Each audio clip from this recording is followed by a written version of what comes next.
A deadly island where gigantic monsters fight for dominion over the other.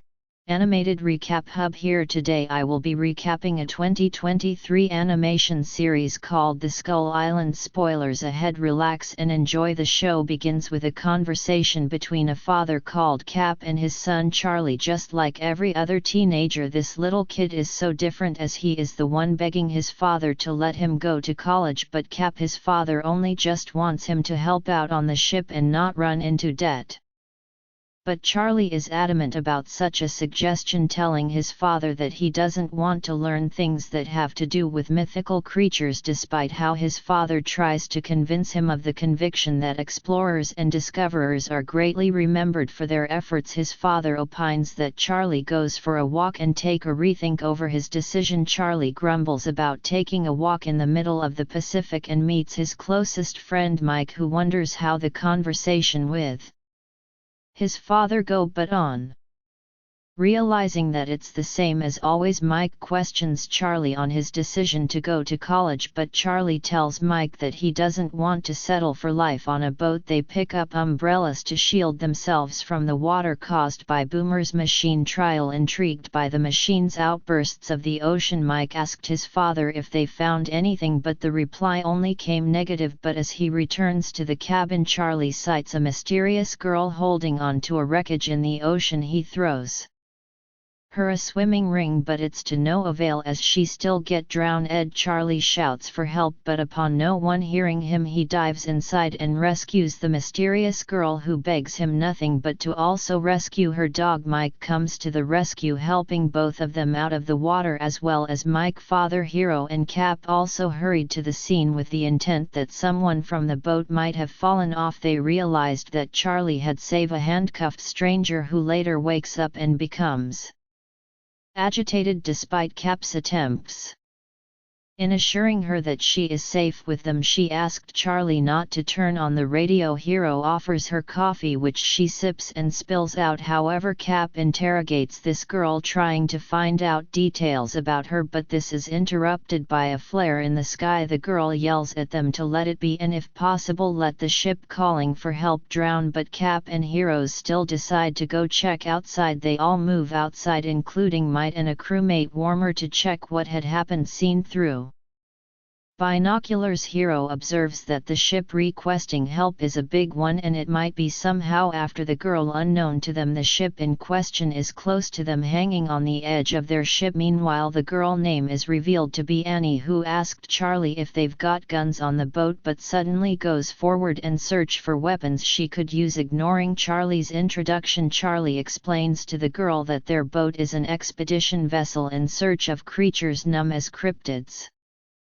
On hearing that they send baby bombs to the ocean, the girl flares up and warns them of the danger that awaits them. Charlie runs out to inform his father that it was actually a creature that had destroyed Annie's lifeboat, which is why she was found in the ocean. They all rush inside the operation room. They find Annie destroying the radio. Hero yells at Annie for destroying the radio, but she points out a mercenary who has made his way into their ship. Cap is excited about this discovery and he promises to help Annie only if she narrates her story to him. Suddenly a mercenary wakes up and threatens them all with a knife, telling them to let him take Annie or he is going to attack them. But little did they know that a gigantic sea monster had found its way into the ship. Before you know, the mercenary is suddenly dragged by the sea monster, and they face another surprise as they see their crewmate Boomer dragged away by the creature too. Mike runs out to search for Boomer with Hero, who follows him as we see them dodge the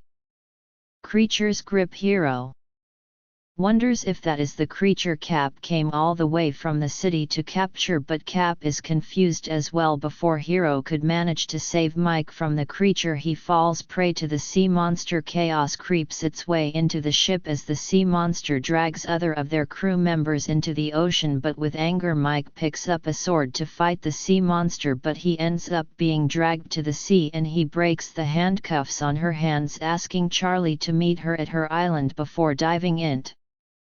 Oh, the ocean! Charlie jumps into the ocean to save Mike, and everything is ruined, and the peaceful once upon a maritime ship is broken into two. Even Cap is dragged to the ocean, but Annette captures him beneath. He gives up and accepted his fate to die, but Annie saves him. Charlie swims to land where he meets Mike sobbing softly. The two faces another confusion as they have no idea on where they are presently. Mike reminisces how his father had gotten a map for their expedition, ignoring warnings about the dangers of the Skull Island from their source. Just as Charlie motivates Mike that everything will be fine, big crabs 10 times their size attack them from underneath the sand. The crab catches onto Mike's leg, who holds on to Charlie, forcing their way out of the crab's hold until they both finally run to the top of a rock in total amazement at where they are. Meanwhile, Cap is revealed to have survived and is also on the island while he searches for his son Charlie. A moving rock catches his attention. As soon as Cap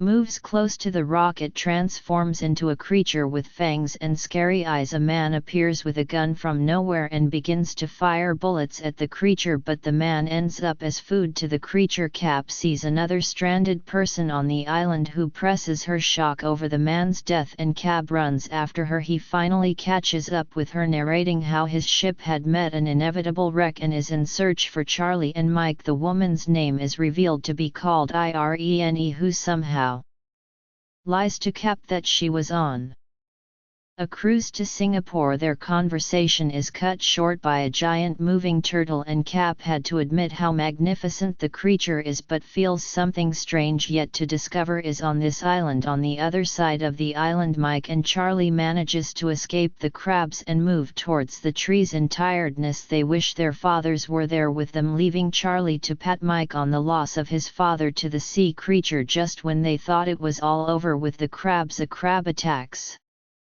Charlie, but Annie suddenly shows out from nowhere in the island and sends a spear, saving Charlie from the crab. She tells Charlie and Mike to bring the crab for food. They object to touching the animal. Annie runs off to bring more spears, leaving Mike and Charlie to notice that other people were on the island as well. She returns with some sticks and a broken spear, and Charlie successfully crosses over the crabs to meet Annie. Mike is still trapped by one of the crabs. Grabbing the spear Charlie throws to him, Mike starts hitting the beak of the crab. They hear a loud sound that even scares the crabs away. Without wasting more time, Annie, Charlie and Mike start running from whatever it is. Annie discloses that the island wasn't her home, leaving Charlie disappointed. Mike reveals to them that the island is called Skull Island and falls on his knees, telling them they might die and everything is his fault. It becomes more suspense-filled as they see men with guns. They are mercenaries, who questions them if they had seen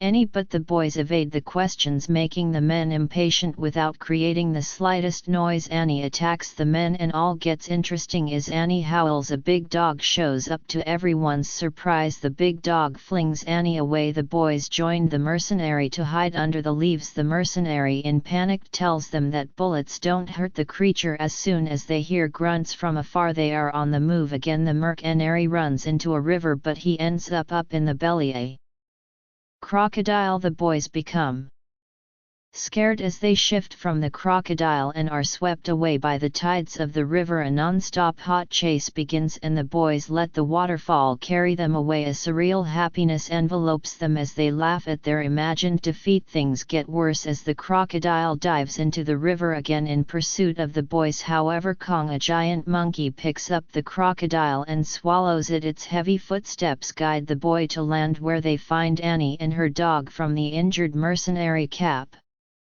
discovers that Mike and Charlie are still alive. Iron asked one of the mercenaries to fix the tracker while they await the chopper to get them out. She points a gun at Cap and orders him to tell her everything he knows. Mike wonders why they are after Annie. Irene explains to Mike that there is another island 20 miles from the Skull Island where Annie resided alone with her best friend, who is a giant man-eating monster. They find a lay of a dead mercenary while Annie caresses her dog. Charlie yells at Mike for hiding the truth.